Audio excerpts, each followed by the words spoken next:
கர்த்தராகிய இயேசு கிறிஸ்துவின் நாமத்தினாலே உங்கள் அனைவருக்கும் என் அன்பின் வாழ்த்துக்களை தெரிவித்துக் கொள்கிறேன்.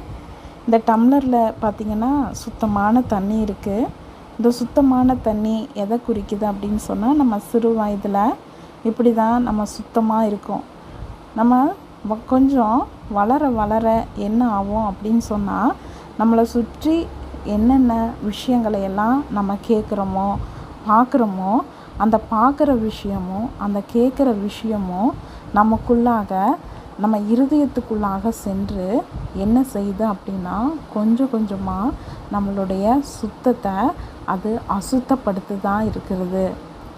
பாருங்கள், அது கொஞ்சம் கொஞ்சமாக அது தன்னுடைய இயல்பு நிலையிலிருந்து மாறி ஒரு வேறு நிலைக்கு அது என்ன ஆகுதுன்னா மாற்றப்படுது. இப்படி தான் நம்மளுடைய இருதயம் மாறி போகிறது. நம்ம வெறுமையாக பார்க்கும் பொழுது நல்லவர்களாக இருப்போம். ஆனால் நம்மளுடைய இருதயம் எப்படியா இருக்குது அப்படின்னா, திருக்கும் மகா கேடுள்ளதுமாக இருக்குதுன்னு சொல்லி இயேசு கிறிஸ்து சொல்கிறார். மனுஷன் முகத்தை பார்க்குறான், கர்த்தரோ இருதயத்தை பார்க்குறவராக இருக்கிறாரு.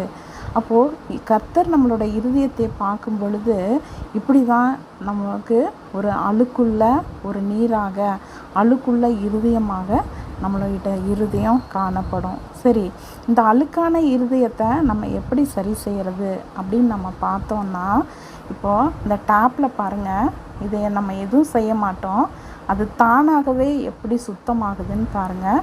இந்த தண்ணியை நம்ம திறந்து விடும் பொழுது அது என்ன ஆகுதுன்னா, அந்த தண்ணி அந்த டம்ளருக்குள்ளே போய் கொஞ்சம் கொஞ்சமாக அந்த அழுக்கையெல்லாம் என்ன பண்ணுது, வெளியேற்றுது. அந்த வெளியே ஏற்ற அது என்ன ஆகுதுன்னா சுத்தமாகுது. அதே போல் தான் நம்ம காலையிலையும் மாலையிலையும் வேத வசனங்களையும் ஜபத்தின் மூலமாக, வேத வசனத்தின் மூலமாக நம்ம இருதயத்தை நிரப்பும் பொழுது நம்ம இருதயத்துக்குள்ளே இருக்கிற இந்த அழுக்கு எல்லாம் ஆட்டோமேட்டிக்காக என்ன ஆகுது அப்படின்னு சொன்னால் வெளியேற்றப்படுது. ஏன்னா வேத வசனம் நம்மளை என்ன பண்ணுன்னா, இந்த சுத்தப்படுத்துது. எப்படி நல்ல தண்ணி அந்த டம்ளருக்குள்ளே போய் எல்லா அழுக்கையெல்லாம் வெளியேற்றுதோ, அதே போல் வேத வசனம் நம்மளோட இருதயத்துக்குள்ளே போக போக, ஜபம் நம்ம இருதயத்துக்குள்ளே போக போக நம்மளை என்ன பண்ணுது, அப்படியே சுத்தமாக மாற்றிட்டு தான் இருக்கிறது. வேத வசனம் நம்மளை சுத்தப்படுத்துது அப்படிங்கிறத நம்ம இந்த ஒரு எக்ஸ்பிரிமெண்ட் மூலமாக தெரிஞ்சு கொள்ளணும். வேத வசனம் நம்மளை சுத்தப்படுத்துது. அதனால் இயேசு கிறிஸ்து சொல்கிறாரு, என்னுடைய உபதேசத்தினாலே நீங்கள் இப்பொழுதே சுத்தமாக இருக்கிறீர்கள் என்று சொல்கிறாரு. அவரோட உபதேசம் நம்மளை என்ன பண்ணுதுன்னா சுத்தப்படுத்தி தான் இருக்குது.